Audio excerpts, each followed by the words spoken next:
Bonjour, bienvenue au podcast Complètement Nut.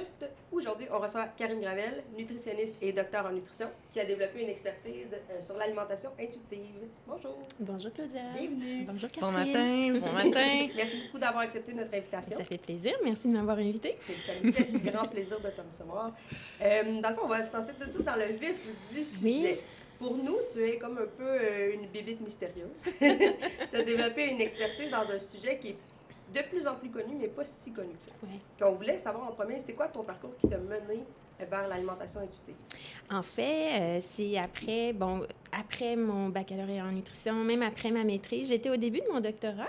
Puis, je travaillais à ce moment-là sur les comportements alimentaires. Puis, je m'intéressais beaucoup aux femmes qui font des diètes à répétition, aux effets de la restriction là, sur le poids, sur la santé, autant la santé psychologique. Puis c'est ma directrice de doctorat, Véronique Provencher, à ce moment-là, qui m'est arrivée avec un article sur l'alimentation intuitive en me disant tu sais, je pense que ça pourrait t'intéresser. Et effectivement, là, c'est vraiment une révélation. Tu sais, ça parlait en fait que ça pouvait être une approche intéressante, justement, pour aller vers autre chose, plutôt que de toujours être à la recherche de, justement, perdre du poids avec des diètes amaigrissantes qui ne fonctionnent pas, puis à recommencer toujours. Fait que c'était comme un peu... je voyais à ce moment-là un petit peu comme peut-être pas une solution, on pourrait dire ça. Oui, tout à fait. Une solution de rechange. Oui, exactement. De l'espoir, en fait. Oui, c'est ça. Exactement. Ouais. Puis j'imagine également qu'à ce moment-là, quand on t'a présenté cet article-là, c'était nouveau, le concept d'alimentation intuitive? Oui, bien cet article-là, je pense que ça date de 2010, là, si ma mémoire est bonne. Fait que oui, c'était... moi, j'avais jamais entendu parler de ça. OK. Est-ce que tu peux nous expliquer c'est quoi l'alimentation Effectivement, intuitive? Ah oui, bien, quand on en parle, en fait, on le présente là, dans la littérature comme une solution de rechange aux diètes amaigrissantes, mais c'est vraiment important de ne pas considérer que c'est une méthode de perte de poids. Là. Des fois, je le vois encore souvent, c'est comme d'un peu de vouloir maigrir avec l'alimentation intuitive, mais c'est pas ça. En fait, l'objectif de cette approche-là, c'est d'améliorer sa relation avec la nourriture en premier. Ça se peut qu'il y ait un effet sur le poids, ça se peut qu'il n'y en ait pas, mais c'est pas ça, de toute façon, l'objectif premier. Puis, dans cette approche-là, qui est une approche qui est bienveillante, et là, je me mets à sourire parce que j'aime ça. En fait, dans cette approche-là, plutôt que de calculer des portions puis des quantités, on va apprendre à se fier à ses signaux de faim, de rassasiement, à mieux écouter ses besoins aussi. Puis, même si on l'appelle alimentation intuitive, ça ne se limite pas à ce qu'il y a dans notre assiette, mais ça touche aussi l'image corporelle, notre perception de l'activité physique aussi. Tu sais, dans l'alimentation intuitive, on veut bouger parce que ça nous fait du bien, parce qu'on prend soin de son corps aussi. Puis pas d'aliments bons, mauvais. Tu sais, on apprend vraiment à respecter ses préférences. Puis, en fait, c'est une approche qui est bienveillante, puis c'est vraiment ça que moi j'aime dans l'alimentation intuitive. Puis, pour faire peut-être un peu la différence, moi, je me souviens quand j'ai lu ça, il y avait sûrement ton nom rattaché à ça, alimentation intuitive, voir c'est quoi. Et il y avait aussi alimentation, mon Dieu, pleine conscience, mindful eating. Oui. On a tendance à mélanger un peu les deux, mais je crois que ce sont vraiment deux concepts qui sont différents. Cependant, ils vont de pair dans l'application. Est-ce que tu peux nous expliquer la différence entre les deux? Oui. En fait, moi, je me souviens, dans ma thèse de doctorat, on l'avait traduit comme alimentation consciente. Mais c'est vrai, on voit souvent alimentation pleine conscience. Puis, en fait, c'est des approches qui sont très similaires. Hein. Ben oui, on écoute nos besoins, nos signaux de faim, de rassasiement. Peut-être la différence avec l'alimentation pleine conscience, c'est que il y a comme une dimension plus rattachée à la méditation. Dans les études, souvent, on va mesurer ça avec, par exemple, la pratique du yoga ou vraiment de la méditation. Là. Fait que ça, dans l'alimentation intuitive, il n'y en a pas formellement, mais tant mieux là, si les gens méditent. C'est une bien bonne chose. Puis, dans l'alimentation intuitive, moi, ce que j'aime bien, c'est qu'il y a 10 principes, un petit peu, entre guillemets, comme des commandements. Là. Je trouve que c'est comme un genre de canevas. Là. Fait que pour moi, je trouve que c'est intéressant là, quand j'ai commencé à travailler en clinique plus sérieusement, disons. Je me suis comme rattachée à ça. Là. Je trouvais ça le fun. C'est comme pas une grille, là, mais c'est comme... des guidelines. Oui, bien, je sais pas, une structure. Je trouvais ça bien d'avoir ça, alors que dans l'alimentation pleine conscience, il y a moins ça. Là. Mais en même temps, c'est très similaire. Là, l'objectif est le même. Puis aussi, on peut les mettre ensemble, puis à créer quelque chose encore plus intuitif et pleine conscience ensemble. Ouais, aller chercher aussi Oui. peut-être qu'est-ce qu'on aime dans les deux approches. Exactement. Qui semblent avoir le même objectif, justement. Oui, mais oui. Moi, j'ai une question personnelle pour toi. On n'avait pas, ça faisait pas partie de la liste de questions, mais je vais la poser, je me permets. Quand tu as un background en nutrition, tu avais ça avant même de débuter ton doctorat en alimentation intuitive, est-ce que ça a changé des trucs personnels au niveau de toi, comme ta relation avec la nourriture? Est-ce que tu as vu des changements entre la journée où on t'a présenté cet article-là et OK. Il faut que j'essaie de me rappeler. Ben en fait, j'ai jamais, moi, été vraiment stressée avec la nourriture, là, puis à vérifier les nutriments, puis les portions, mais il me semble que j'étais pas vraiment... j'étais pas très rigide, disons. Puis peut-être que là, je suis encore plus relaxe. Peut-être c'est ça que ça a changé. Là.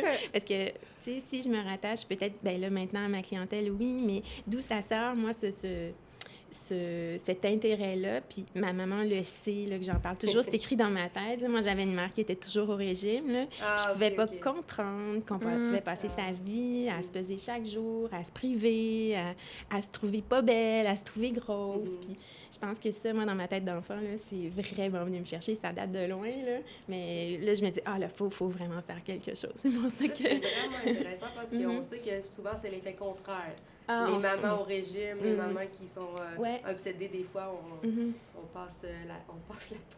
On passe c'est bien dit. J'ai pas de meilleure expression. On comprend. C'est ça, fait que c'est bien, dans le fond, d'avoir grandi de ça. Oui. Puis, je vais renchérir avec une question encore plus personnelle. Libre à toi de ne pas répondre si tu peux pas. Comment ta mère, maintenant, elle prend l'alimentation intuitive? Elle adore ça. Elle me dit, j'aurais aimé ça, entendre parler de nutrition comme ça avant. Là. Elle me dit, ben là, je sais pas si tu aurais été prête, mais bref. Non, mais elle aime beaucoup ça. Oui, elle fait plus de régime aujourd'hui, puis elle a lu ma thèse 2 fois, puis elle lit toutes mes affaires. Là. Elle est comme une fan. Puis maintenant, ça va, tu sais. Même qu'elle me disait là, qu'elle s'accepte, puis... ça va bien. Tu sais, quand il y a des vendeuses de vêtements qui disent porter du noir parce que ça m'incie, ben, elle dit, moi, j'ai le goût de porter du rouge, OK? Fait que je vais mettre ce que je veux. Ça existe encore, ça? Oui. On me le malheureusement. raconte, oui, c'est ça, exactement. Fait que je pense que c'est ça. Fait que ça me fait vraiment plaisir. C'est sûr, c'est ma mère, là, mais tu sais, c'est comme un peu ma mission, là, parce que je pense qu'il y a beaucoup de... Je vais dire des femmes parce que c'est 90% de ma clientèle, là, mais tu sais, qui s'ouvrent à autre chose. Des fois, c'est juste qu'on ne sait pas que ça existe des approches comme ça. Puis dépendamment du milieu où on est, peut-être notre famille, nos proches, notre milieu de travail, c'est souvent la culture de la diète qui est là. Puis ben on a tendance, je sais pas, là, à vouloir faire comme les autres, puis à pas savoir que des approches bienveillantes comme ça existe. Mais je pense que les gens sont pas nécessairement conscients du grand malheur lié à ceux qui font des diètes tout le temps. Moi, je suis de celles qui ont fait des diètes de l'adolescence jusqu'à, je sais pas, 25 ans, quelque chose comme ça, là, 14 à 25 ans, avec beaucoup de détresse psychologique. Puis maintenant, comme je suis clinicienne, on est 2 cliniciennes, on le voit, mais ça me fait mal à chaque fois quand je vois des madames, là, plus de 60 ans, des madames retraitées, puis c'est toute leur vie qui ont été non seulement à la diète, mais malheureuses aussi. Oui. Pas juste à la diète, malheureuses, obsédées, stressées, puis ils rentrent dans mon bureau avec la même attitude que je me rappelle que j'avais à 25 ans, puis je me dis, wow, si je me sentais encore comme ça aujourd'hui à 36 ans, quelle tristesse, quelle vie plate. C'est comme d'être dans l'attente de perdre du poids toute sa vie, de pas se trouver belle. Moi, je trouve ça très triste. Oui, c'est ça. Puis c'est vrai, hein, à 70 ans, dans 80, j'en vois encore. Oui, tout à fait. Ouais. Moi, ça m'a vraiment marqué là, quand j'ai commencé à faire de la clinique. Ben, j'ai fait beaucoup de cliniques en pédiatrie, mais j'en fais aussi, je fais de la consultation au privé. Puis je me disais, il devrait y avoir une loi écrite quelque part, c'est interdit, tu as le droit d'obséder quand t'es jeune, mais après ça, on décroche. Après ça, une vie à vivre, il faut passer à d'autres choses, il faut réussir à passer à d'autres choses. Bien sûr. Puis tu sais, c'est comme si il y avait une norme de vouloir maigrir. Tu sais, c'est quasiment rendu rare quelqu'un qui va dire non, moi je veux pas maigrir, moi je me sens bien dans mon corps. Là. C'est presque rare qu'on entend ça, alors que ça devrait être comme ça. Oui, tout à fait. Puis même souvent les gens qui vont dire ça vont se faire dire bon ben elle se trouve belle, elle Oui, c'est ça, se prend pour un autre. Ouais, c'est triste. Oui, c'est triste. On se dit mutuellement, il faut vouloir se changer continuellement pour trouver sa place puis être bien, alors que, mon Dieu, on a d'autres défis dans la vie que de changer son corps. Mais oui, mettre notre énergie à des bonnes places. Oui, comme faire des podcasts.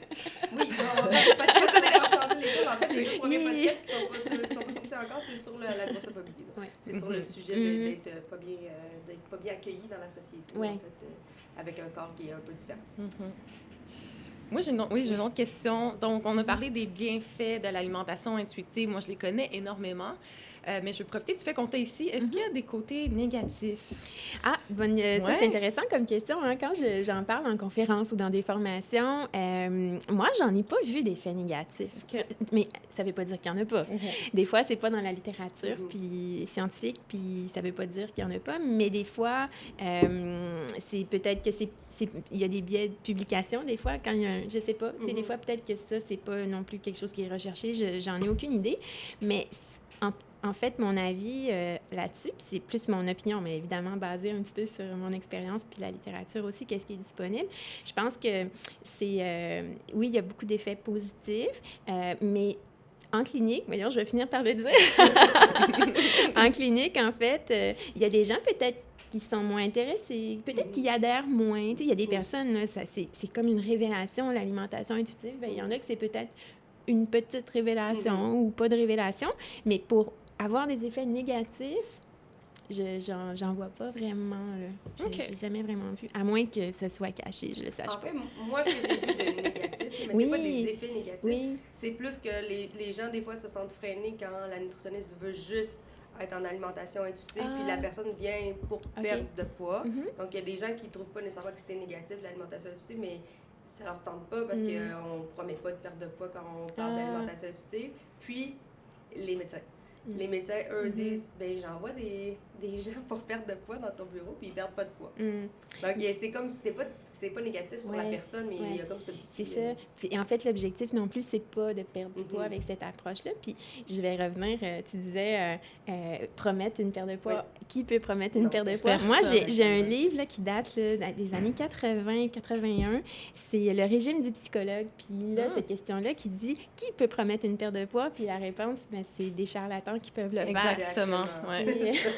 Il y a tellement de facteurs qui influencent le poids d'une personne. C'est impossible de prédire ça, une perte de poids. Si je te kidnappe, je te déshydrate. Mais ça, éthiquement aussi, ça serait peut-être à discuter. Là, mais c'est comme du marketing là, pour moi. Puis, en fait, j'adore le marketing. J'enseigne même des choses en comportement du consommateur. Mais, puis j'adore ça. Mais, tu sais, c'est comme des fois du marketing pas mal intentionné, mais disons pas basé sur les connaissances ou la science, en fait. Pour moi, de promettre une perte de poids, mais pour moi, ça n'existe pas, ça. C'est comme laisser aller un peu. Oui, c'est ça, exactement. Puis on parle beaucoup là, qu'il ne faut pas l'utiliser en contexte de... il ne faut pas l'utiliser pour perdre du poids. Non, ça peut... En fait, ce qu'on veut, je veux dire l'idéal, c'est d'améliorer sa relation avec la nourriture. Tu sais, voir, est-ce qu'il y a des situations qui m'amènent à manger... quand j'ai pas faim, est-ce que j'ai l'habitude de quitter la table puis de me sentir trop remplie? Est-ce que j'écoute mes besoins? Souvent, là, il y a comme des habitudes, des automatismes qui se développent, puis les gens vont dire « Ouais, ça arrive souvent. Ah oui, quand je vais au restaurant, je suis vraiment remplie. » Fait que, tu sais, c'est comme de tout travailler à améliorer sa relation avec la nourriture. Puis si il y a une perte de poids qui est possible, bien, elle risque de se faire dans ce contexte-là, mais on le voit comme un effet secondaire. Moi, je dis souvent à mes clients, je la comprends, votre demande, il y a une perte de poids qui est souhaitée, mais le poids, on va le regarder du coin de l'œil. On va regarder, là, en améliorant là, toutes les habitudes, bien, qu'est-ce que ça va avoir comme effet sur le poids. Après ça, oui, il y a des choses qu'on peut raffiner en alimentation intuitive, mais c'est pas de juste s'accrocher à perdre du poids, mais c'est vraiment de vouloir améliorer ses habitudes, peut-être une fois pour toutes, je suis peut-être idéaliste, là, mais souvent, quand on veut perdre du poids, des diètes, c'est rare. Bien, ça arrive, là, mais c'est rare quelqu'un qui n'a jamais essayé une diète amaigrissante. Oui, tout à fait. Ça fait souvent 15 diètes, là, ou ça fait 30 ans que tu es à la diète. Là, fait que des fois, on a peut-être envie d'essayer d'autres choses. Là. Moi, j'ai l'impression, mais là, c'est controversé, parce que la perte de poids, c'est toujours un sujet controversé dans notre domaine. Mais j'ai l'impression que de toute façon, pour les gens qui veulent perdre du poids, C'est juste, si tu deviens pas un mangeur intuitif, tu vas juste reporter le problème tout le temps. Parce que si tu n'es pas un mangeur intuitif, tu vas tomber dans la restriction, compensation tout le temps. Donc, je trouve que c'est tout le temps une solution, l'alimentation intuitive, mais en parallèle avec d'autres choses sans promettre de perte de poids. Mais selon moi, même pour les maladies, la même chose.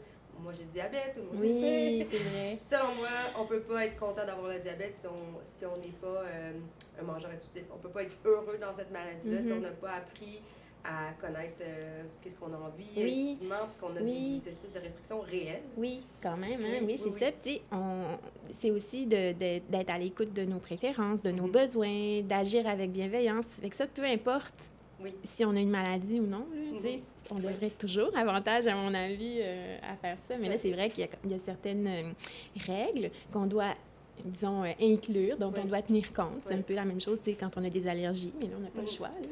Mais je pense que c'est quelque chose qui est faisable, bien sûr. Oui. Bien, je vais tout sauter sur le sujet, tu me permets-tu? Oui, bien sûr, allons-y. Je vais tout sauter sur le sujet des maladies. Oui. Parce que, on entend beaucoup parler d'alimentation intuitive ou pleine conscience, mais rarement je le vois dans un contexte de maladie. On dirait qu'on n'ose pas en parler. On va nommer allergie parce qu'allergie, pour moi, je ne le mettrais pas là-dedans. Parce qu'allergie, si tu la manges, ta petite pinotte, parce que tu avais le goût, c'est impossible. Tu peux pas. Mais dans un contexte, par exemple, de maladie cardiovasculaire, diabète de type 1 ou de diabète de type 2, selon moi, il y a une grande place à l'alimentation intuitive pleine conscience qui est, on dirait que personne n'ose prendre. Oui.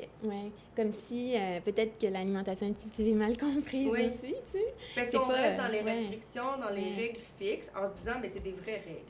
Mais c'est vrai que c'est des vraies règles, c'est vrai, là. Je veux dire, il y a des vraies règles à suivre, mais il y a moyen, selon moi, mais c'est un travail encore plus grand, je pense, que quand on veut juste devenir un mangeur intuitif. Devenir un mangeur intuitif dans un contexte de maladie chronique, c'est un plus grand travail encore parce que c'est pas tout, c'est pas le lâcher-prise complet. Mais non. Tu lâches prise, mais tu calcules quand même tes glucides. Tu lâches prise, mais tu dois quand même réagir à chaque fois que tu manges, prendre un médicament, une injection.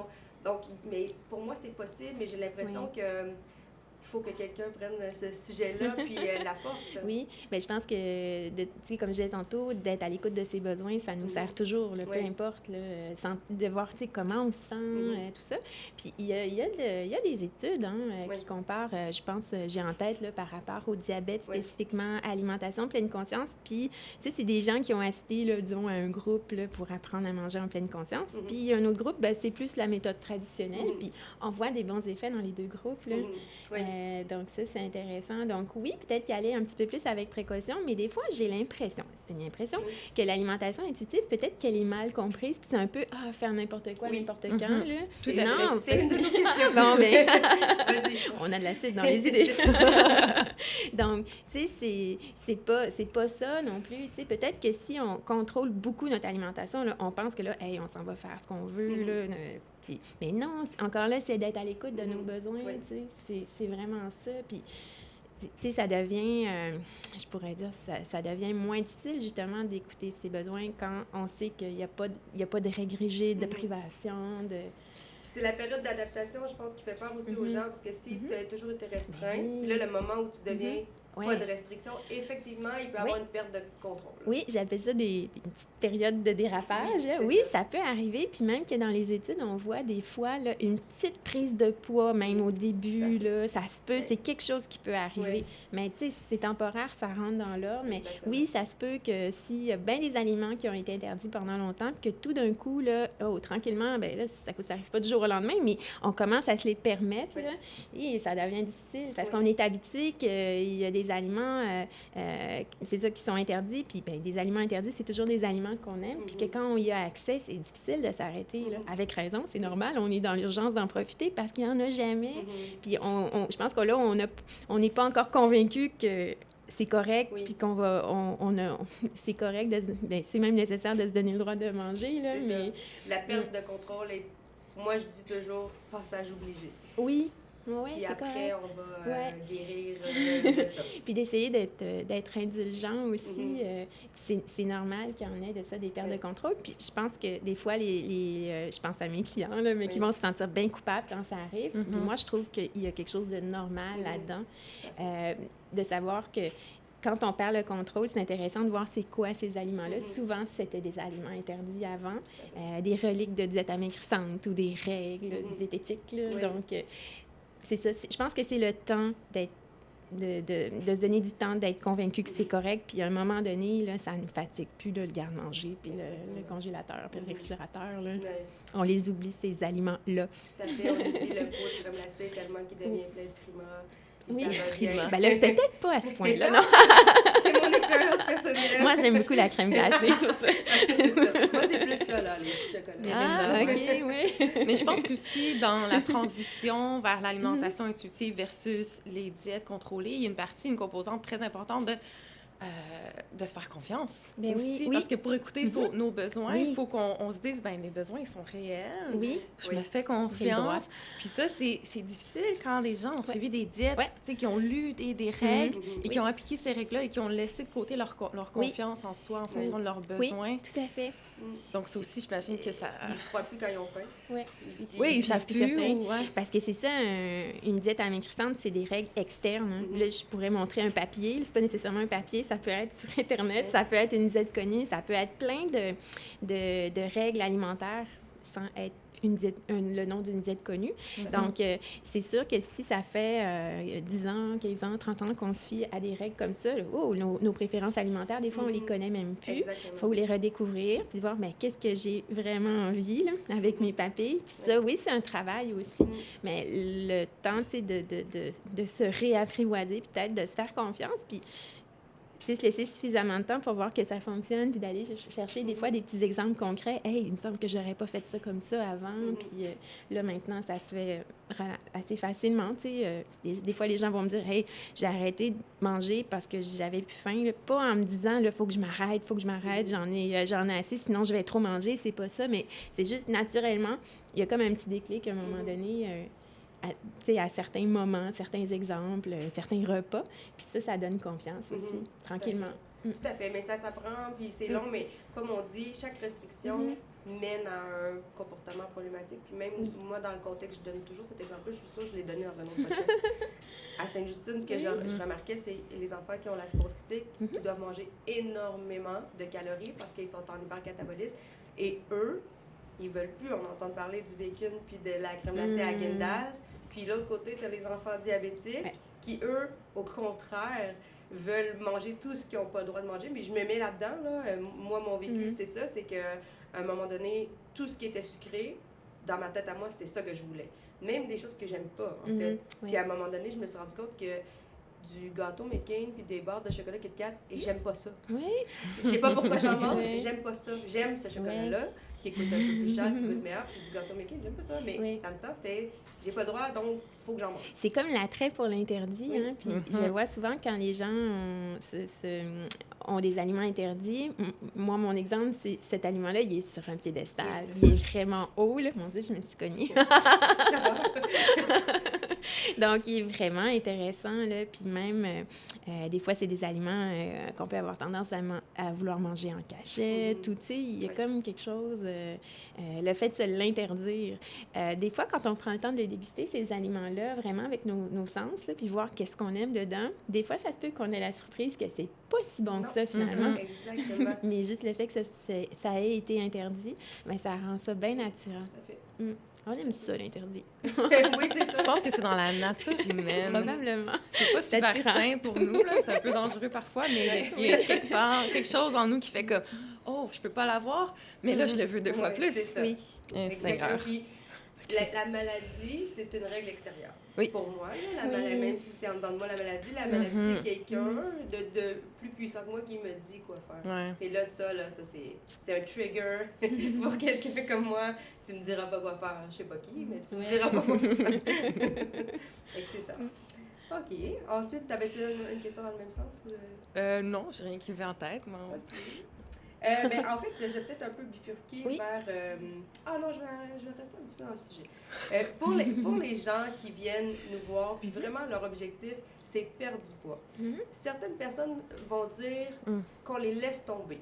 Puis, j'ai l'impression que des fois, oui aussi. Des fois, j'ai l'impression qu'on les laisse tomber, les gens, en leur disant non, je peux pas t'aider à perdre du poids parce qu'il n'y a pas de poids à perdre.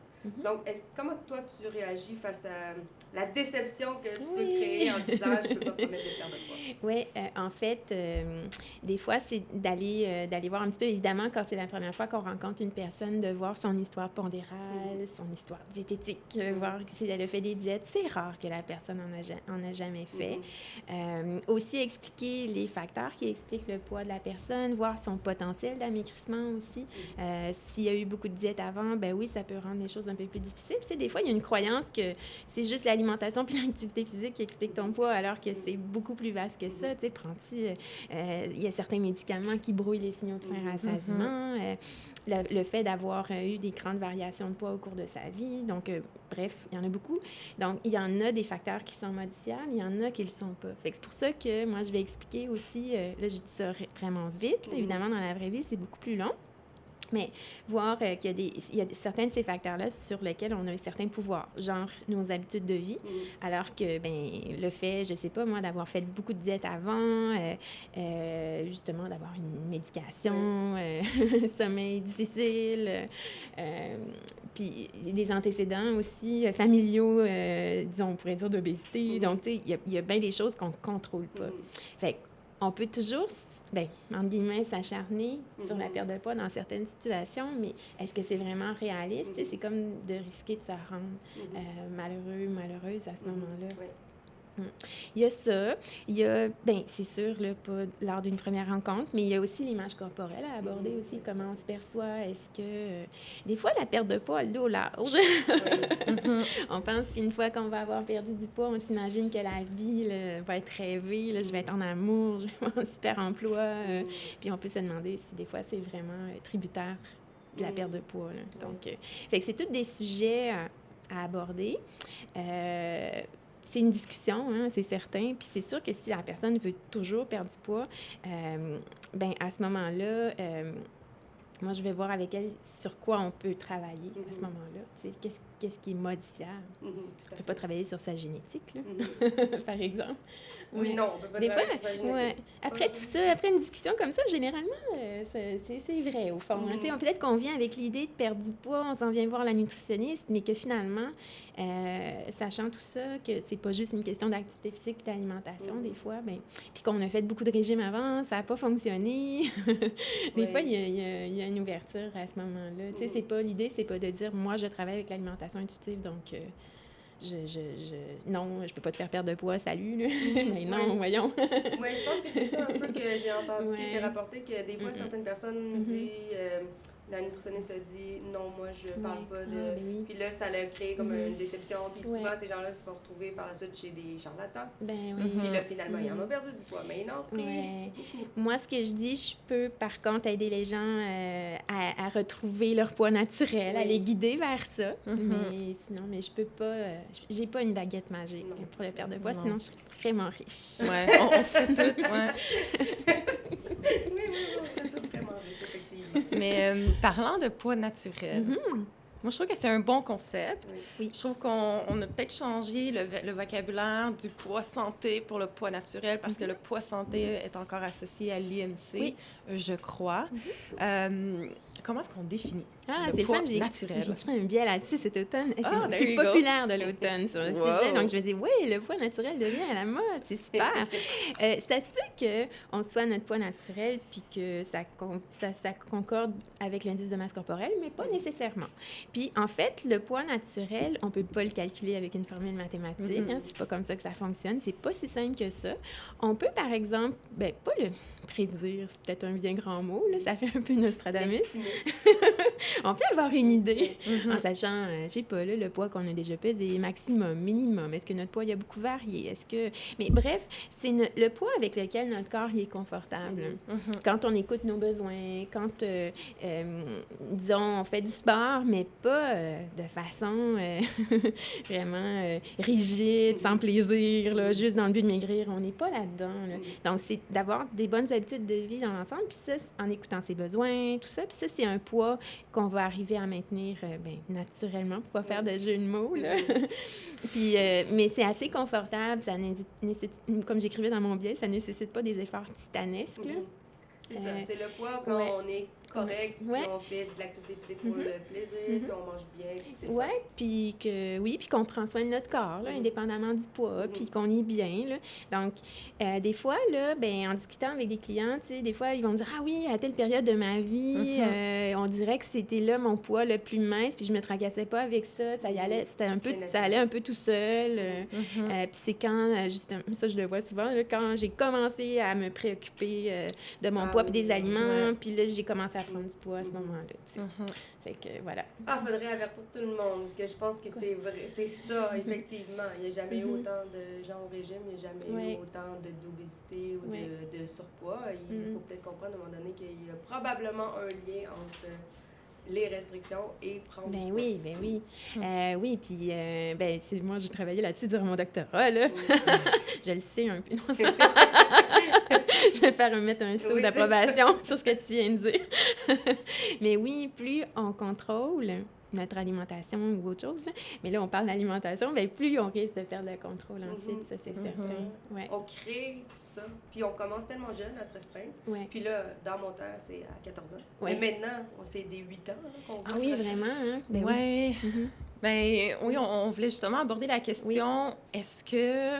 Bon, moi, je pense que j'ai déjà la réponse, je suis biaisée. Je pense qu'en fait, tous les parents d'enfants devraient parler de nutrition dans un contexte d'alimentation intuitive, donc de laisser faire le vieil adage de comme finis ton assiette pour avoir du dessert. Ça, c'est les dernières générations, puis on comprend d'où ça vient aussi. On comprend les intentions derrière ça, mais est-ce que tu confirmes un peu le fait que les enfants, ils vont être mieux accueillis dans leur relation avec la nourriture si on leur dit, mange quand t'as faim, arrête de manger quand t'as plus faim, puis on n'en fait pas un si gros plat que ça. Ça. En fait, oui, c'est tout ce que j'avais à dire, oui. Fini l'entrevue. Non, mais je pense que, tu sais, les adultes servent de modèle. Hein. Je pense que sans nécessairement l'expliquer, le dire en mots, tu sais, si ça se fait assez naturellement, justement, de la part des parents, là, de manger quand on a faim, puis tu sais, justement, de pas dire de finir ton assiette, de toute façon, mais je pense qu'on le voit de moins en moins, mais ça existe encore. Puis, mais c'est comme pour vouloir bien faire, hein. Exactement, c'est bien intentionné, c'est pas ça la question. Tellement. C'est sûr que ça, il y a des bonnes intentions, là. Il faut pas se sentir coupable, mais c'est de voir que, ça risque de déconnecter des signaux, puis... tu sais, c'est plus d'y aller. Les parents doivent avoir quand même un certain cadre alimentaire. Là, l'idée, c'est pas de faire... les enfants font tout ce qu'ils veulent, c'est pas ça non plus. Mais, tu sais, au niveau des signaux de faim et rassasiement, c'est de garder les enfants comme ça, parce qu'on dit que les enfants, c'est des mangeurs intuitifs, naturels. Hein? Moi, je trouve ça assez charmant. J'ai souvent des clientes là, qui ont des jeunes enfants puis qui s'inspirent de leurs enfants après quelques rencontres. Là. Mais c'est vrai. Wow! Oui. Moi, c'est beau, ça! Les petits enfants, là, ils vont manger des concombres avec du chocolat. Tu sais, j'ai le goût de ça et ça, quand tu les laisses manger. Puis des fois, on peut avoir l'impression qu'ils mangent pas beaucoup, mais c'est comme ça. Tu sais, la sensation de faim, c'est un petit peu comme la météo. Surtout pour les enfants, ça varie beaucoup, puis ça varie selon les périodes. Puis les enfants, généralement, vont pas se laisser mourir de faim. Oui. J'ai l'impression que la tendance, effectivement, est moins axée sur le dessert maintenant, mais un peu remplacé par le concept de santé tout le temps. Ce que j'entends des parents beaucoup, c'est ça, c'est vraiment bon pour ton cerveau, puis ça, c'est bon pour tes... Tu sais, on va vraiment axer sur les aliments. Les fonctions, là. Oui, les aliments sont bons pour la santé, puis tu sais, ça, je pense que c'est peut-être un peu mieux, mais c'est pas encore tout à fait... généralement, quand on a un petit enfant, là, les maladies, c'est un concept plutôt abstrait, là. Ou les fonctions, ou développer ton squelette. Mais je me dis, au moins, là, on parle pas trop de nutriments, on n'est pas là-dedans, là. Fait que je me dis, bon, peut-être que ça risque de se faire un petit peu plus naturellement, mais on veut surtout pas classer les aliments comme bons ou mauvais, ou, tu sais, peut-être... Puis encore là, moi, je pense que les gens, ils ont toujours des bonnes intentions. C'est juste qu'ils veulent simplifier les choses, puis que leur enfant mange bien, mais... Tu sais, ça risque de nuire à ce moment-là, parce que s'il y a des aliments qu'on perçoit mauvais, là, puis qu'on traite de cochonnerie, là, ça les rend beaucoup plus attirants. Puis des fois, ça se peut que les enfants aient tendance à en manger en cachette, hein, sont encore sur le piédestal. Tout à fait. Ça, c'est évident. Puis l'autre chose que j'entends, malheureusement, là, c'est très triste, là, mais on va entendre des fois... si tu manges ça, tu vas finir comme ta tante. Ah. C'est ça. Là, c'est stigmatisant en plus. Oui, là, c'est vraiment, là, si tu veux avoir les fesses de ta mère, continue comme ça. Puis là, c'est vraiment, c'est très problématique, c'est pire que le dessert. C'est pire que l'histoire du dessert, là, c'est vraiment mesurer ton succès par ton corps. Puis de voir dans la tête de l'enfant comment c'est interprété que...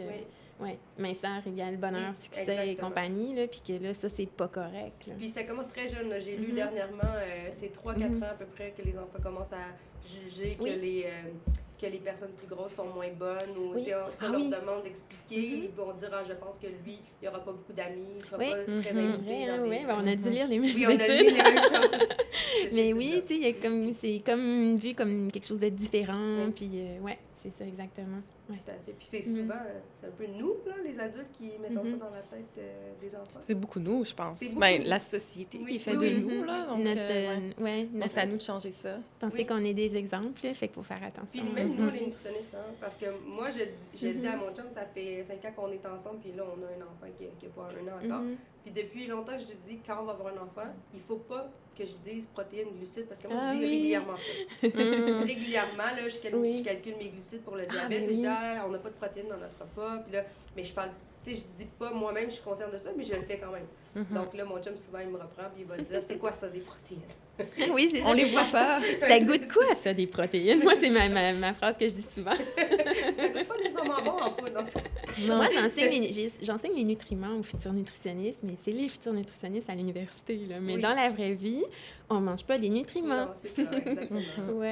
Puis je peux facilement voir comment un enfant... je pense à nous, les diabétiques. Là, je m'excuse, je reviens toujours là-dessus, mais c'est tellement évident pour moi, les jeunes diabétiques, comment ils vont penser. Ils vont toujours parler en termes de glucides ou de moi je peux pas, ça c'est oui, ça c'est non. Puis ma nièce a le diabète aussi comme moi, elle a 5 ans. Puis là, ce qu'elle entend, c'est Sophia, elle a le droit, Sophia, elle n'a pas le droit. Ça, c'est des yogourts pour Sophia, ça, c'est des yogourts pas pour Sophia. On la met dans une catégorie. Oui, puis tous les enfants le font, là, les neveux nièces, parce qu'ils disent est-ce que Sophia a le droit. Puis moi, je passe ma vie à dire Sophia a le droit de manger tout ce qu'elle veut. Puis j'ai dit toujours à Sophia, Sophia, tu peux manger tout ce que tu veux. Puis quand tu vas. Là, maintenant, elle a la pompe à insuline. Puis je le dis depuis le début parce que tu n'as pas la pompe en commençant. Quand tu vas avoir la pompe, tu vas faire tout ce que tu veux. C'est juste temporairement qu'on mesure et qu'on calcule. Oui. Mais elle a bien compris. Ah, super.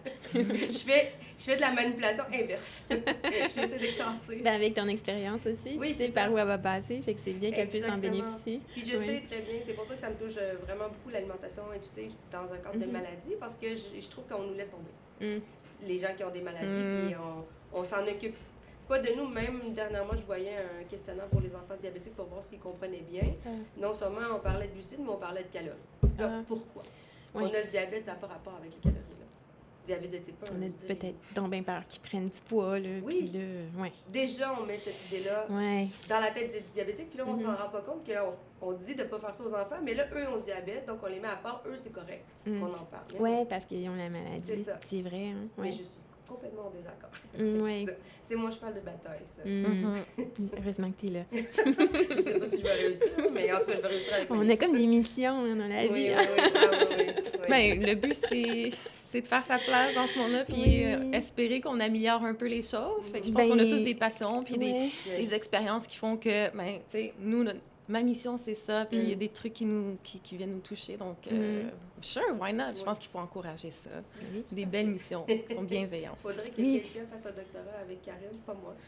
Mais sur l'alimentation intuitive en diabète. Mais en diabète, oui, je sais pas si ça se fait, mais je pense que, tu sais, on le voit là dans le... Oui, il y a un engouement pour l'alimentation intuitive, c'est bien certain, tu sais. Je me souviens, là, quand j'ai commencé en clinique, là, de façon peut-être plus sérieusement, il y a environ 5 ans, là, à la fin de mon doctorat, il y a personne qui avait jamais entendu parler d'alimentation intuitive. C'est sûr, c'est sur mon site web. Moi, je dis que je travaille avec cette approche-là.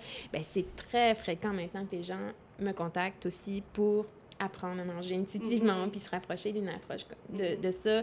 Tu sais, on le voit dans les magazines. Tu sais, c'est plus limité, là, à la littérature scientifique, mais c'est dans nos magazines populaires. Puis, et que ça, c'est bon signe, c'est une bonne nouvelle. Puis on le voit dans la littérature scientifique. De toute façon, ça explose. Si je devais mettre ma thèse de doctorat à jour, là, elle serait vraiment plus volumineuse, cette section-là. Elle est toute petite. Bien, quand même, t'es dans les pionnières. Ben, tu sais, c'est pas moi qui l'ai inventé, Non, là. mais... Moi, je vais jamais m'attribuer le travail des autres, mais peut-être oui, effectivement. Ouais, je pense que, tu sais, je me suis pas dit, ah oui, faut mettre... Tu sais, c'est tellement allé un peu... c'est tellement pas réfléchi, là. Je me suis tellement dit, ah, il y a quelque chose qui peut aider, là. Tu sais, oui, il y a de la science derrière, puis je le vois en travaillant en clinique, oui, ça aide. Donc, je me dis, waouh, hey, faut mettre ça de l'avant. Mais c'est un peu allé... j'ai pas réfléchi. Non, mais aussi, je pense que c'est à cause de ton passé avec ta mère, c'était tellement naturel pour toi, c'est ça. C'est un gut feeling, un peu. Oui, c'est ça, un exactement. peu comme l'alimentation intuitive. J'aime ça utiliser le gut feeling. Je suis allée intuitivement. Ben oui, c'est ça. Puis c'est ça qui est beau dans la vie. On se lance, puis là, on est comme, wow, ça a changé ma vie, ça a changé ta vie professionnelle. Donc, oui, moi aussi, avant que ça ait un nom, l'alimentation intuitive, c'est comme ça que moi, je me suis sortie de troubles de comportement alimentaire, mais ça a été extrêmement long. C'est comme ça que j'ai réussi à maintenant trouver ça le fun d'avoir le diabète. Mais avant ça, c'était pas ça, là, tu sais. Puis souvent, les gens trouvent ça bizarre que je dise que c'est le fun d'avoir le diabète, mais ça a un petit côté de fun quand même. Ben, t'as appris des choses. Oui, c'est ça, exactement. Des fois, mais après, tu sais, il y a des situations, des fois, qui sont difficiles, puis après, ben quand on travaille là-dessus, ben on en sort plus fort. Je vivais un zen ce matin. Tu sais, une autre question, parce que moi, j'en ai une autre, mais j'arrête de parler, mais je vais te laisser. Vas-y, Claude. Moi, je vais faire un peu l'avocat du diable pour certains points. Moi, mon dada, c'est patient partenaire. Puis, je sais qu'il y a des gens qui, eux, mangent selon un plan, puis ils sont très satisfaits, puis ils sont pas obsédés, ils sont pas malheureux. C'est vraiment, je pense, mettons, aux athlètes olympiques. Bon, eux, ils ont un plan, et ils doivent suivre le plan. Les athlètes olympiques mangent beaucoup moins bien que ce qu'on peut penser parfois, là, quand on va fouiller un petit peu. Là, ils mangent des calories. Puis Sauf qu'il y a quand même une idée derrière. Là. C'est moins... il y a une idée planifiée derrière le nombre de protéines puis de calories et tout ça. Puis souvent, j'entends des athlètes, ou peut-être les athlètes de fitness aussi, des fois les bikini fitness et compagnie, qui vont dire, moi, je mange vraiment planifié, mesuré, pesé. Je me sens extrêmement bien. Là. J'ai pas, ils ont l'impression qu'on leur dit qu'ils sont pas corrects dans leur façon de faire. Donc, est-ce que ça se peut manger selon un plan et être quand même un mangeur intuitif à quelque part, ou en tout cas pas être malheureux ou restreint? Oui, c'est une bonne question. Tu sais, j'ai pas non plus lu des écrits officiels à ce sujet-là. C'est sûr qu'on peut, tu sais, d'un point de vue extérieur, ça semble très rigide. Tu sais, tu parlais tout à l'heure, ben, tu sais, comme les Olympiques. Souvent, c'est mon exemple avec les gens, tu sais, ils vont me dire, ben là, je fais de l'activité physique, là, qu'est-ce que je peux ou dois manger avant? Puis, tu sais, pour l'activité physique, oui, c'est ça, tu sais, on n'est pas aux Olympiques, là. Aux Olympiques, c'est calculé. C'est normal. Il y a quelque chose, il y a un objectif particulier, c'est des athlètes, c'est différent, mais en même temps, oui, selon les statistiques, il y a plus de troubles alimentaires aussi, puis dépendamment peut-être des sports, mais comme monsieur, madame, tout le monde, pas aux Olympiques. C'est pas nécessaire de tout compter. Maintenant, il faut voir la motivation aussi. Est-ce que ça fait longtemps que la personne a suivi son plan alimentaire? Est-ce que ça fait 10 ans qu'elle est là-dessus? Moi, je vais la trouver bonne probablement si ça fait 10 ans. D'un autre côté, je reçois des fois des clientes qui ont déjà eu des plans alimentaires, puis c'est comme ça que le trouble alimentaire s'est développé. Mais tu sais, je dis pas que ça fait ça à tout le monde, là, parce que ceux que ça va bien, je les vois certainement pas dans mon bureau, fait que je suis un peu biaisée, mais je sais que ça existe, tu sais, j'ai pas des chiffres, là, mais c'est à porter attention. Peut-être que la ligne est mince des fois, entre trop de contrôle, puis justement avoir le corps qu'on veut, puis ou bien être à un niveau physique qu'on veut. Bien, je pense que c'est à porter attention. J'ai l'impression que des fois, pour ces gens-là, c'est tellement, mettons, l'obsession est sur la performance sportive. Donc, le fait de calculer sa nourriture, c'est vraiment pas ça qui les obsède. Dans le fond, c'est la performance. Donc, ça devient... Je sais que la ligne est mince, puis je suis d'accord. La ligne est très mince. Puis c'est vrai qu'il y a beaucoup plus de troubles alimentaires chez les athlètes ou chez les gens de fitness. C'est connu. Ou chez ceux qui ont commencé un plan, vont souvent avoir... Mais ça existe, j'ai l'impression, en tout cas, parce que j'en connais, que j'ai pas l'impression qu'ils vivent aucun malheur relié à leur plan de match. Puis eux, ils se disent, mais j'ai-tu le droit, s'il vous plaît, d'être sur mon plan? Oui, mais tu sais, si la personne, elle dit qu'elle est vraiment bien là-dedans, puis elle essaie pas de nous convertir, moi, ça me va. Mon Dieu. Des gens qui essaient de nous convertir à faire des plans, j'ai jamais entendu parler. Là, je vais avoir des résistances. Donc, je pense qu'on peut respecter ça. On veut pas non plus convertir tout le monde. On veut éduquer. Voici les risques associés à suivre des plans alimentaires rigides, tout ça. Voici les bienfaits à l'alimentation intuitive. À partir de là, on fait confiance aux gens. Oui, puis tu sais, moi, personnellement, je le vois souvent, des gens qui ont eu des plans alimentaires, qui ont suivi ça pendant longtemps, là, puis là, ça marche plus, puis ils me disent, je manque de volonté. Je dis, oh non, vous avez énormément de volonté. J'ai dit, moi, je pense que je serais pas capable de suivre un plan, qui me dicte tout de quoi manger, quelle quantité. Je serais extrêmement malheureuse. Mais ça, c'est moi. Moi, j'ai pas la vérité, là, tu sais, les autres... c'est les autres, puis c'est de voir aussi, toi, t'es bien dans quoi. Puis au fond, moi, mon objectif dans mon travail, c'est d'améliorer la relation avec la nourriture des gens, que les gens soient bien aussi, tu sais. Fait qu'il n'y a pas une façon unique de faire, je sais, mais je pense que c'est comme tu disais tantôt, de bien informer sur aussi. Il y a des risques, mais tu sais, on est capable de se parler, hein, on n'a pas... Je pense que où ça dérape des fois, c'est quand on pense qu'on a la vérité, puis dans n'importe quoi. On va apprendre dans 20 ans que finalement, on était à côté de la plaque et tout ça. C'est correct aussi, on fait ce qu'on peut avec ce qu'on a. Oui, on s'aime, là. Ben oui. Oui, bien c'est ça. Dans les nutritionnistes, je pense que ça va. Là, la majorité comprennent qu'on n'est pas tout à fait la même approche. Puis, mais c'est vrai que dans la population générale, des fois, ou dans les milieux justement de sport, là, que je défendais un peu, mais en même temps, eux, des fois, ils vont nous dire, t'as juste à faire un plan. Regarde, moi, je fais un plan, puis moi, ça fonctionne. Oui, mais là, ça va pas comme ça. Puis, tu sais, j'ai vu des entraîneurs vendre le plan de... C'est vrai ce que je dis là. Le plan alimentaire de, je vais dire un faux nom, Caroline. Par exemple, Caroline qui a gagné 100 fois le Bikini Fitness. Il nous vend son plan alimentaire, mais c'est parce qu'on n'a pas la même vie, là, moi et Caroline. Si je fais le plan alimentaire de Caroline, ça ne marche pas. C'est de faire le même plan pour tout le monde. Puis des fois, on ne connaît pas sa vie, on ne connaît pas ses antécédents. Je peux imaginer quelqu'un là, qui a déjà eu un trouble alimentaire ou qui est peut-être en train de verser vers ça, c'est extrêmement dangereux dans cette situation-là. Fait que c'est pour ça qu'en nutrition, on pose beaucoup de questions, puis on évalue bien la personne, puis on fait attention à ça. Mais, tu sais, aussi, là, moi, l'exemple que j'aime bien là, pour les approches en nutrition, tu sais, c'est un petit peu comme en psychologie. Il y a beaucoup d'approches en psychologie. Puis, quand on magasine un psychologue, on va voir c'est quoi ces approches-là. Puis, je pense qu'on peut aller aussi chercher une nutritionniste ou qui va convenir à ce que nous, on cherche à ce moment-là, tu sais. Ça se magasine, ça Bien aussi. sûr, c'est pas, je sais pas pourquoi en nutrition, on a comme une crainte par rapport à ça. Je pense pas que les psychologues se stressent avec l'approche qu'ils vont utiliser. Ils font juste le dire c'est quoi cette approche-là. On a un métier peut-être un peu méconnu, puis je vais faire du pouce sur ce que tu t'as dit avant, parce que là, je vais prêcher pour la part des nutritionnistes. Mais tu as dit, nous, on évalue la personne de façon holistique, et je sais pas pourquoi c'est méconnu, là, parce que s'il y a bien une profession qui regarde la personne de façon holistique dans tout son ensemble, psychologie, tes habitudes, ta famille, de où tu viens, ta génétique, c'est bien nous. Pourquoi on se réapproprie pas ce terme-là, holistique? Ah, il y a comme une... C'est drôle, hein, la perception de ce terme-là, hein, parce qu'il y a une perception négative. Holistique, c'est de tenir de différents... tenir compte de différents plans. En tout cas, je ne sais pas comment le décrire comme faux.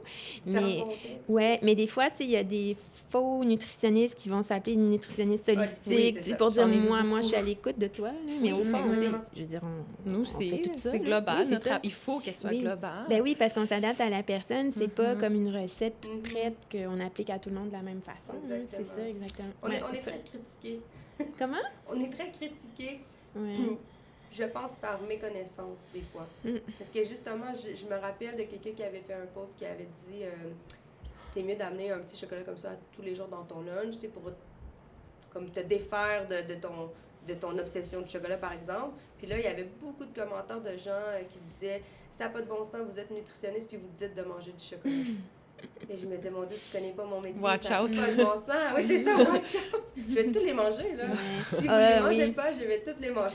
Oui, il y a une perception qu'on est une petite madame parfaite. Mais oui, mais voyons donc, là. Puis on juge de notre capacité basée sur le fait qu'on a dit de manger un chocolat. En plus, on l'a dit dans le sens de... pour un peu à décrocher. Moi, là, si ta vie est menée par ton chocolat, je trouve ça triste. Ça se peut pas là, que tu sois obsédé par le chocolat qu'il y a dans ton armoire au point où tu penses juste à ça. Et que moi, dans ma tête, à toi de reprendre le pouvoir sur le chocolat, mange-le.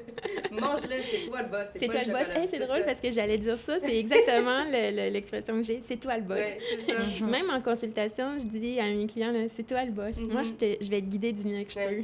Fait que c'est donc bien avoir beaucoup de pouvoir tout d'un coup, hein? Surtout quand on s'est fié à des plans. Mais bon. Oui, mais les patients en général, pas juste avec les nutritionnistes, mais c'est de plus en plus là, le patient qui reprend son rôle d'expert de sa vie, mais les gens sont pas si habitués. Là. Nous, peut-être un peu plus, mais si je pense à mes parents, par exemple, de leur génération, là, aller chez le médecin. C'était très paternaliste. Hein? C'était comme de se faire dire quoi faire. Oui, c'est ça. Puis en même temps, tu sais, c'est peut-être pas une bonne solution pour le professionnel de la santé. C'est pas nécessairement une bonne solution pour le patient ou les clients. Ouais, moi, ce que je dis quand je forme les professionnels de la santé, c'est que ton intention, c'est ça, mais ton chemin pour arriver à ton intention, que la personne est bien, là, c'est pas ta solution à toi. Puis même si la personne prend pas la meilleure solution, selon toi, là, le meilleur médicament, s'il prend le deuxième meilleur, mais qu'il le prend? Parce qu'il le prend pour vrai, puis ça fait son affaire, puis il n'est pas malheureux. Mais ça fait que tu as gagné ton point. Mais oui, parce que la personne aussi, elle va avoir une meilleure observance. Exactement. À son traitement. Elle, ça lui convient à ce moment-là. Puis ça inclut aussi ça inclut de rien faire aussi. Si toi, à ce moment-là, tu as le goût de rien faire, tu peux aussi. Tout à fait, exactement. Peut-être que tu n'es pas prêt. Comme l'alimentation intuitive, c'est parfois un passage obligé. Ça se peut que la personne, présentement, elle est trop proche de sa maladie, puis elle ne veut pas embarquer dans aucun pattern médical. Puis si tu lui laisses le temps puis le droit, elle va revenir quand elle va être prête, si elle devient prête. Elle devient. Et de toute façon, si tu la forces à être prête, ça ne marche pas comme ça. Ben non. C'est pas des robots, c'est des êtres humains. C'est la même chose en nutrition. Moi, je trouve que notre profession...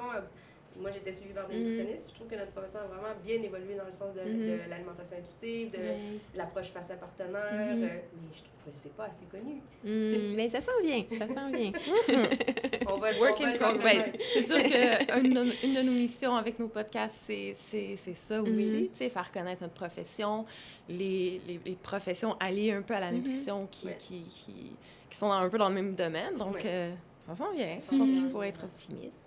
Est-ce qu'on a un téléphone qui vibre? Non, mais ça s'en vient aussi. Ça s'en vient dans...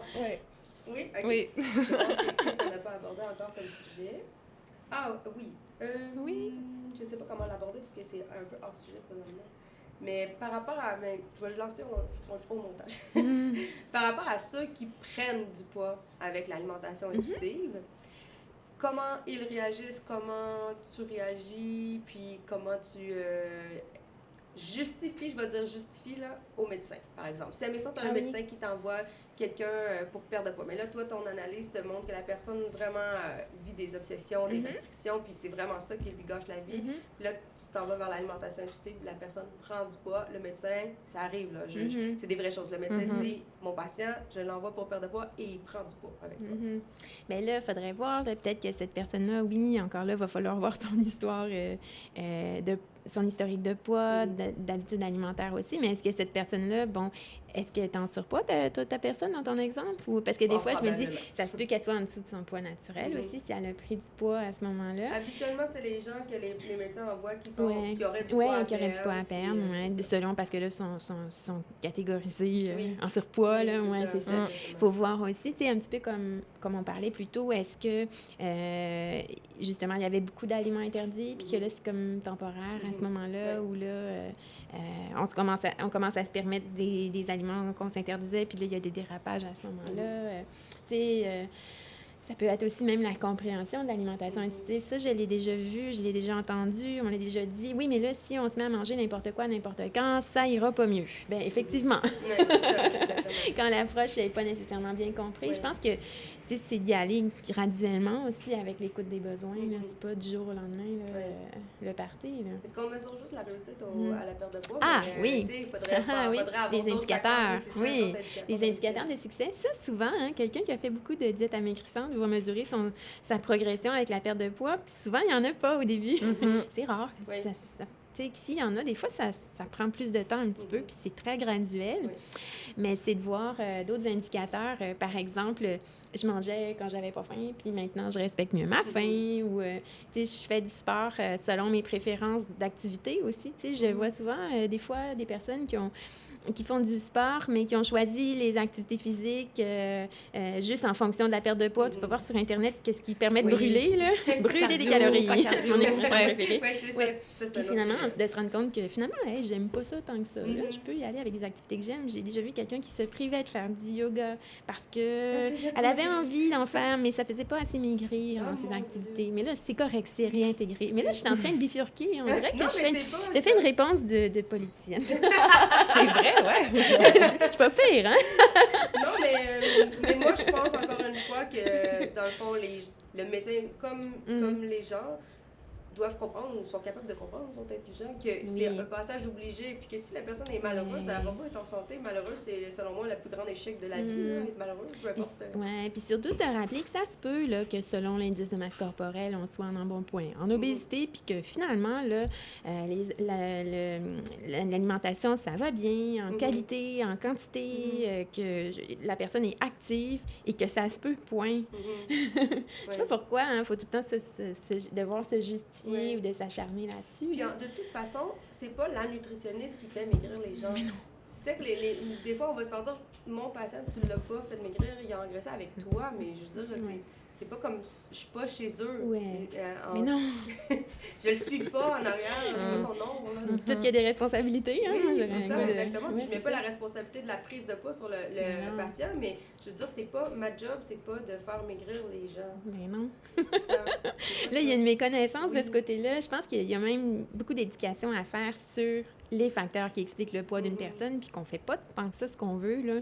C'est pas, comme on voit souvent, tout est une question de volonté, là. Moi, je me prends en main, toi aussi, tu le peux, là. Moi, j'ai maigri, ben voyons, là. Peut-être que, oui, cette personne-là, ça a fonctionné pour elle, mais ça veut pas dire que ça fonctionne pour l'humanité, là. Ben, tu sais, c'est ça, faut cesser de se fier comme ça sur des expériences personnelles. Des fois, oui, ça peut nous inspirer, mais on peut pas attribuer ça à toute la population. Mais après, ce que je vois souvent, c'est j'ai fait la diète X. Oui. Je l'ai faite en 1997, ça a marché. Je l'ai faite en 2002, ça a marché. Je l'ai faite en 2007, ça a marché. Mais ça n'a pas marché parce que tu l'as faite 4 fois. Oui. Ça n'a pas marché. Oui, oui, c'est vrai, hein? Oui. Ben ça, c'est que souvent, là, quand il y a une perte de poids, les gens vont dire la méthode, elle fonctionne. Oui, hein? c'est Puis ça. que quand le poids il est repris, ben on va se mettre ça sur les épaules, c'est moi qui n'est pas correct, c'est bien documenté, puis ben, on le voit souvent apparemment, là. Mais c'est ça. Donc, oui, moi, je dis, mais au fait, c'est que la méthode, elle fonctionne pas parce que si elle fonctionnait, elle fonctionnerait tout le temps. Elle ne serait pas à recommencer 12 fois, tu sais. Mais souvent, il y a bien de la culpabilité, justement, à cause de la reprise de poids après, alors que c'est normal de perdre le contrôle après avoir trop contrôlé. Tout à fait.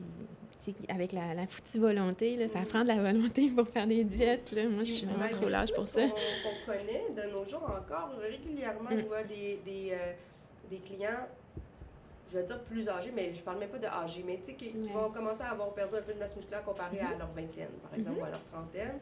Puis encore, ils comprennent pas bien que le poids sur la balance, c'est pas nécessairement ça qui est important. Gagne du poids, si tu gagnes du muscle, je veux dire, c'est un méchant bon succès.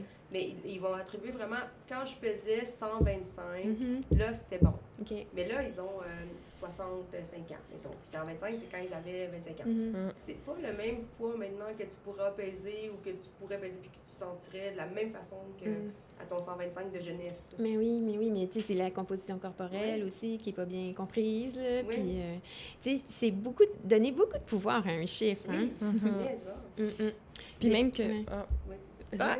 même qu'après un certain âge, moi, souvent, je dis ça à patients, clients, famille, peu importe, c'est protecteur d'avoir du gras. C'est vrai, on en veut. Fonction à ça. Donc, tu sais, moi, quand je vais avoir 70 ans, je veux peser plus que ce que je pèse en ce moment parce que je vais être en bonne santé. Puis, tu sais, puis ça, c'est dur à accepter parce qu'on se fait dire toute notre vie, soyez le plus mince possible.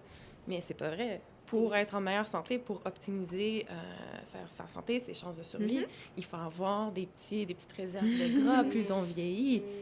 Mais je pense que c'est là où le poids naturel est intéressant, tu sais, c'est de voir, ben notre poids, au fond, tu sais, oui, il va bouger un petit peu, là, c'est pas un poids fixe toute notre vie, notre poids naturel, il y a un petit écart quand même, là, ça bouge un peu. Fait que c'est le poids avec lequel notre corps il est confortable. Si on a besoin d'un peu plus, peut-être qu'on va avoir plus faim, puis, tu sais, ça va s'ajuster, ou en vieillissant, des fois, des personnes très âgées, on a l'impression qu'ils mangent pas beaucoup, mais les besoins ont diminué. Fait que, tu sais, c'est vraiment... Moi, peut-être... Bon, je suis un peu zen, là, mais avec, tu sais, le poids naturel, c'est le poids avec lequel notre corps, il est le mieux, au fond. Il est le plus confortable, peut-être plus résistant, plus... Est-ce que tu mettrais une limite? Je sais qu'on a des limites. Est-ce qu'il y a une limite au poids naturel? C'est une bonne question. Moi, j'ai jamais lu à ce propos-là, puis même que des fois, même la définition du poids naturel, c'est pas... ça fait pas toujours consensus, même, là. Fait que, tu sais, est-ce qu'il y a une limite? Je pourrais pas dire ça. Tu sais, des fois, il y a des gens qui vont atteindre des poids vraiment importants, là, puis, tu sais, moi, je me dis toujours, ben là, est-ce qu'on arriverait, nous, à tous, toute la population, à atteindre ce poids-là avec les mêmes habitudes? Là, je le sais pas, je fais des suppositions, là. Mais des fois, je pense qu'il y a aussi des désordres métaboliques aussi. Puis, c'est vrai qu'on peut dire, ben peut-être que les habitudes sont pas impeccables, mais pour tout le monde, les habitudes sont pas impeccables. Il y a peut-être des choses à améliorer, c'est vrai, au niveau des comportements alimentaires, mais des fois, tu sais, puis on donne souvent des exemples avec des poids vraiment importants, là. Fait que, tu sais, c'est de voir aussi, ben peut-être que métaboliquement, il y a quelque chose aussi, là. Je vais poser une question malaisante. J'aime presque ça. Presque. Moi, je me rends compte que les gens qui parlent d'alimentation intuitive, pleine conscience, ce n'est pas des personnes grosses. Je me demande à quel point les gens accepteraient ce concept-là si quelqu'un gros en parlait. Est-ce que tu as vu, ou est-ce que tu te fais dire que c'est facile pour toi de parler d'alimentation intuitive parce que tu n'es pas grosse? Moi, ça m'est jamais arrivé, là. Ouais, mais on m'a déjà dit, ouais, c'est ça, c'est vrai, hein, on m'a déjà dit, c'est une nutritionniste qui était mince, là, qui s'est fait dire, toi, on sait bien, hein, que t'as pas ce problème-là.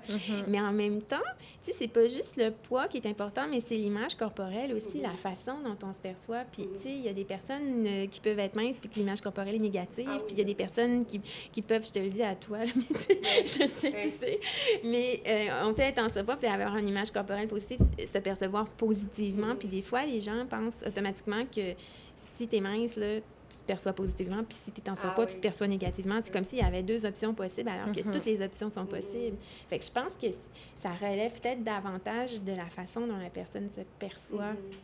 Mais tu sais, de la stigmatisation par rapport au poids, oui, là, on a un nouveau mot maintenant qui existe, la grossophobie, c'est vrai, mais elle existe aussi envers les personnes minces. Tu sais, de dire, oui, toi, t'as plus le droit de rien dire parce qu'on sait bien, tu n'as pas de surplus de poids, donc tu sais pas de quoi tu parles.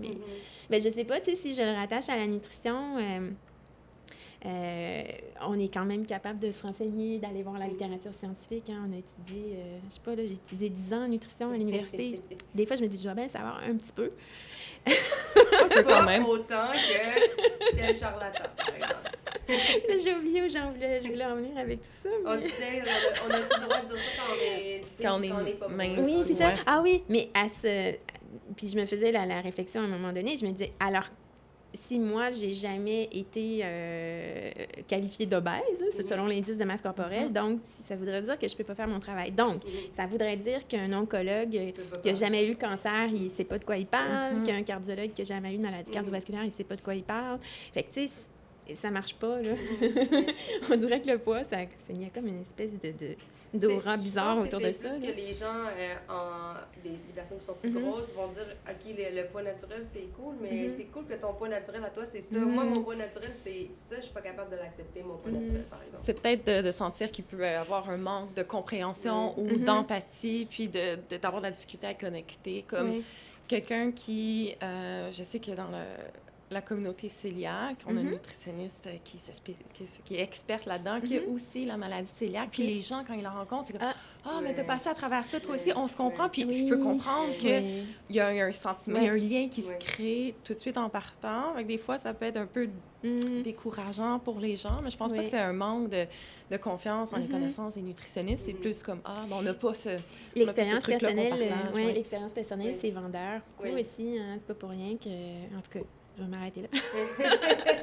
Oui, c'est très vendeur, mais tu sais, c'est sûr que si on a toute la formation scientifique, puis en plus, on a l'expérience, c'est comme, c'est le fun, mais oui, je comprends. Mais tu sais, je vais en revenir à moi, tu sais, l'image corporelle, les gens, justement, qui ont de la misère à s'accepter, ça me touche énormément, tu sais. J'ai vraiment beaucoup d'empathie par rapport à ça. Donc, moi, je vois pas où on doit l'avoir vécu personnellement pour le savoir. Non, parce que c'est pas un témoignage que je fais, là, c'est vraiment... Non, c'est ça. Mais en fait, moi, je pense que étant quelqu'un qui a plusieurs maladies, je peux comprendre à quel point c'est comme, tu sais, moi, je vois une diabétique dans la rue, là, on a le goût de se taper dans la main.